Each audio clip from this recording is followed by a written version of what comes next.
Raimundo, platícame acerca de ti. ¿Quién eres? ¿De dónde vienes?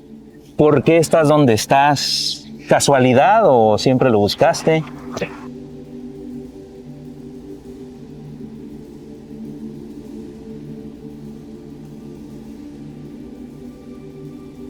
Pues donde yo estudié, ¿no? ¿Qué siente volver?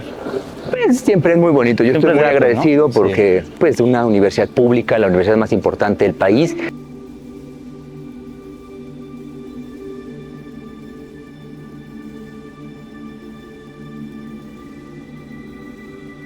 Y la verdad es que lo hice de todo corazón y por compromiso, ¿no? Sí. Por el compromiso que yo siento con pues regresarle a la gente y al país lo que yo he podido aprender, ¿no? Pues sembrar en los estudiantes pues el ímpetu por aprender, pero también por transformar las condiciones de vida en las que existimos aquí en el país y en el mundo, ¿no?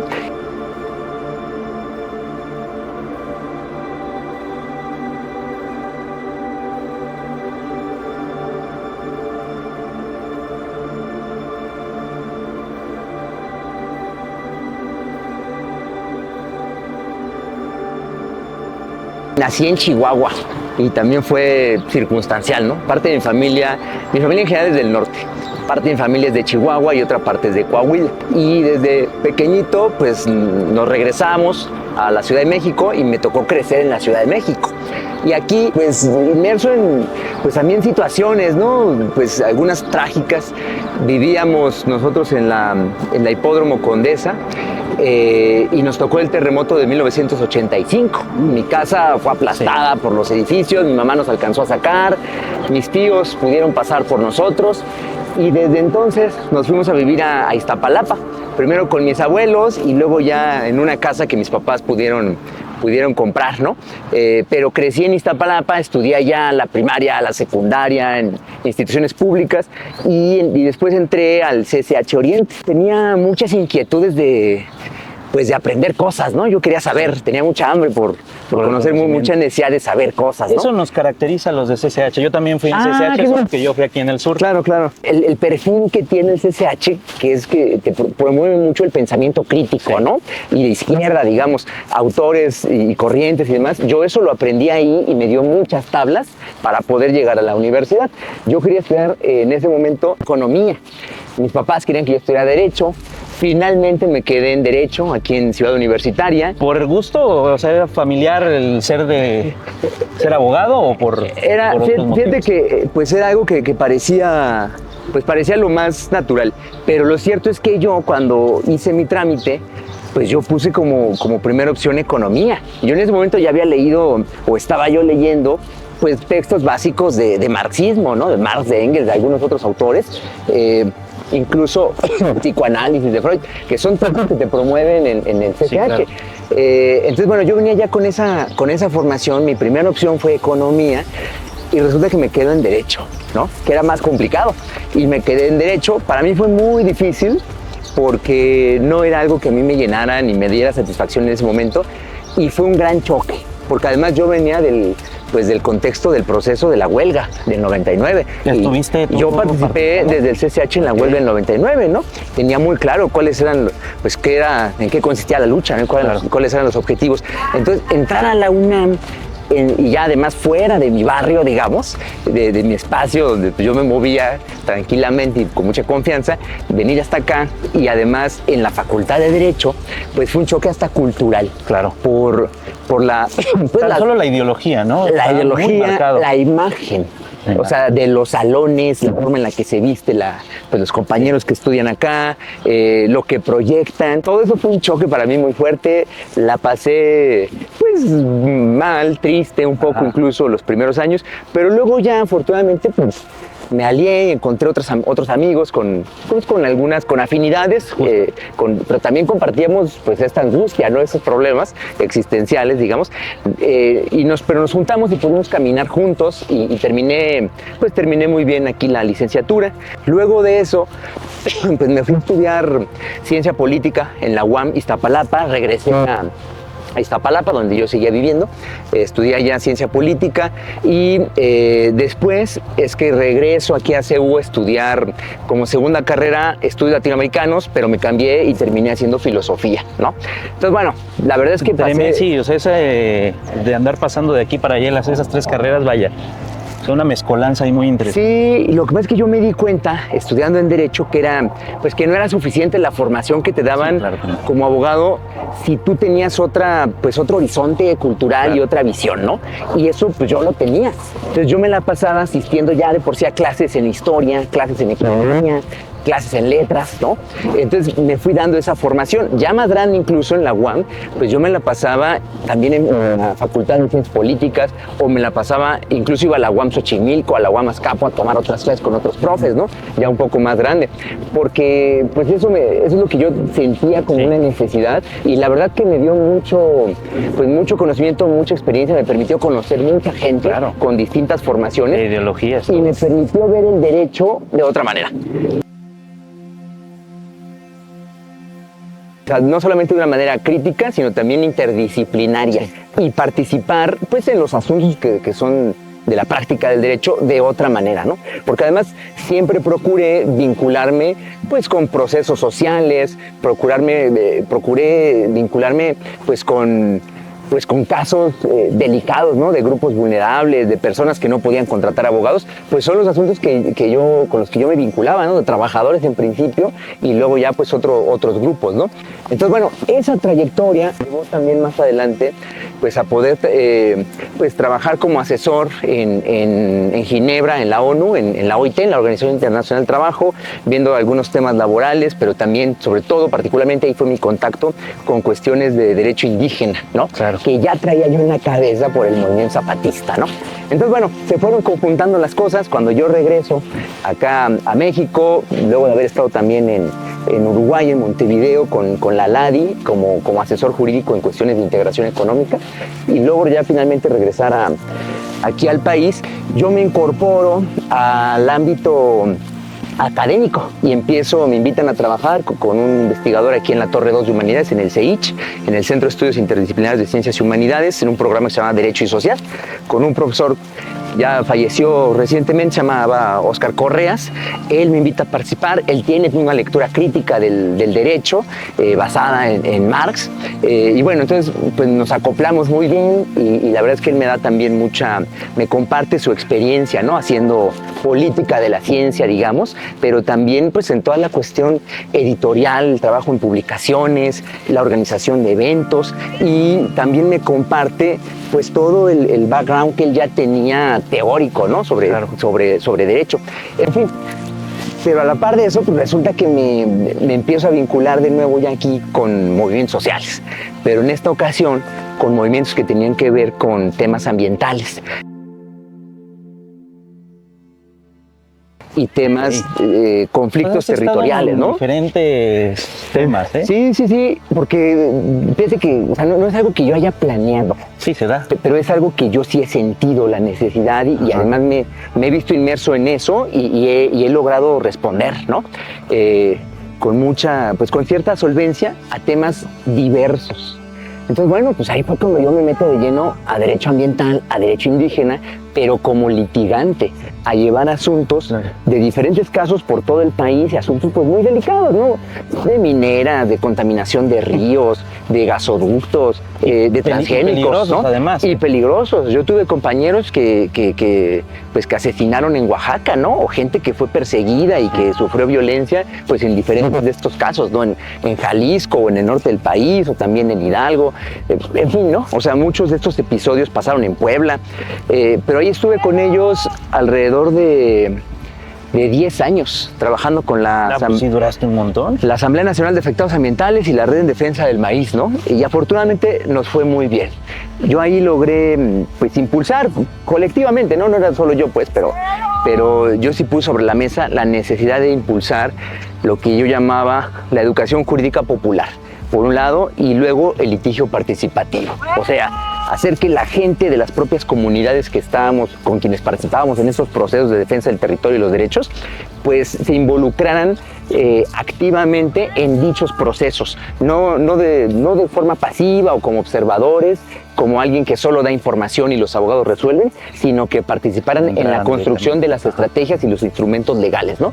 Y la verdad es que nos fue muy bien. Para mí es una de las cosas que más orgullo me da comentar siempre, ¿no? Que se haya logrado pues impulsar estos procesos. Llego yo al servicio público aquí en México, y es porque uno de los asuntos en los que yo fui pues responsable jurídicamente de llevar adelante, pues fue en un tema de transgénicos, ¿no? De soya genéticamente modificada contra una empresa pues, que suena mucho en este ámbito, que es Monsanto, en la península de Yucatán, siendo yo abogado de comunidades mayas, ¿no?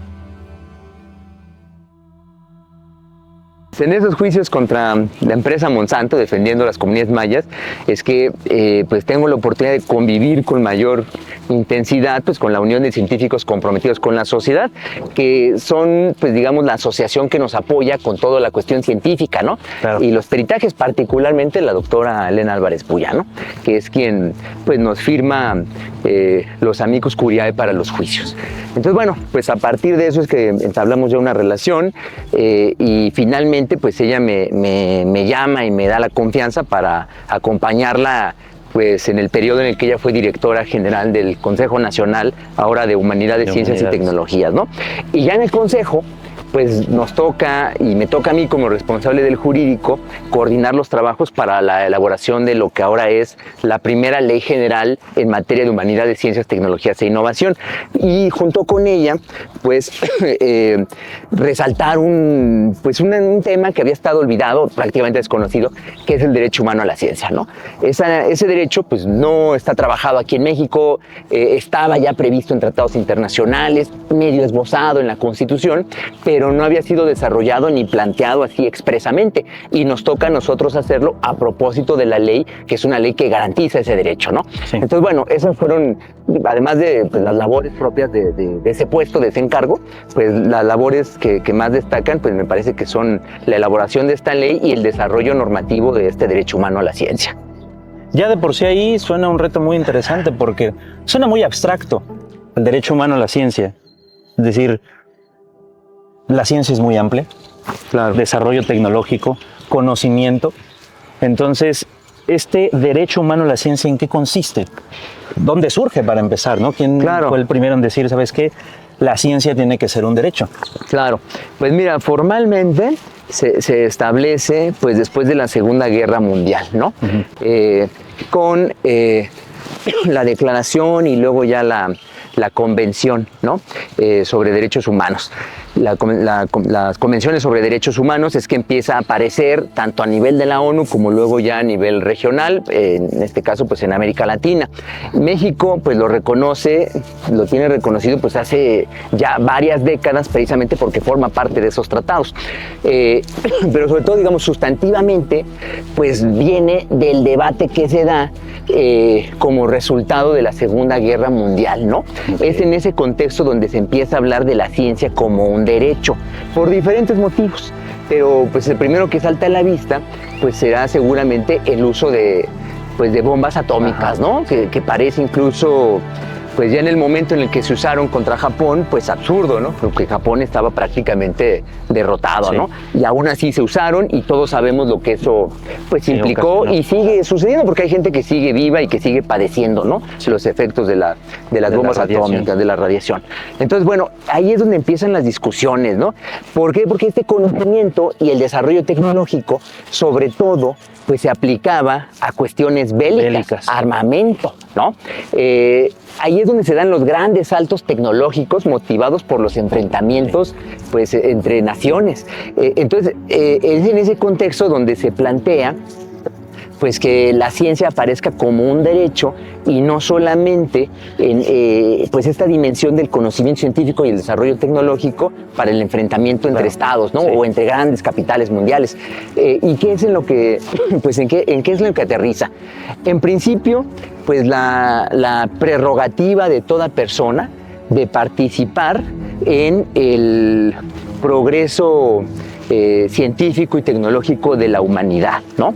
Pero también tiene que ver con el reconocimiento de la propiedad intelectual, ¿no? El reconocimiento que se da a los inventores en este caso. También con eso es que tiene que ver.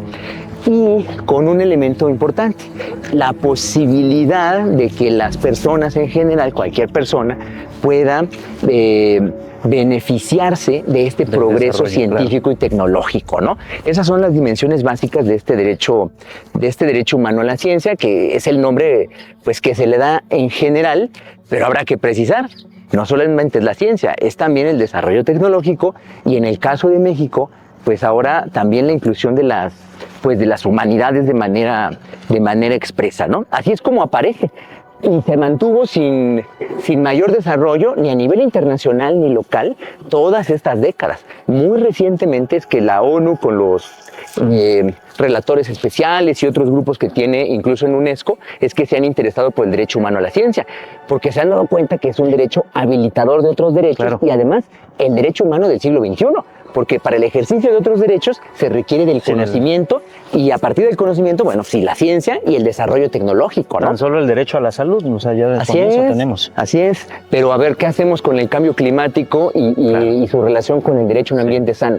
Bueno, pues se requiere conocimiento y tecnología, ahí está el derecho humano a la ciencia, pero no solamente ahí, en derechos, los derechos políticos, ejercer derechos políticos, pues también tiene que ver con el derecho humano a la ciencia. Pensemos en que hay ya países donde el voto, las elecciones son a través de voto electrónico, por ejemplo, ¿no? Sí.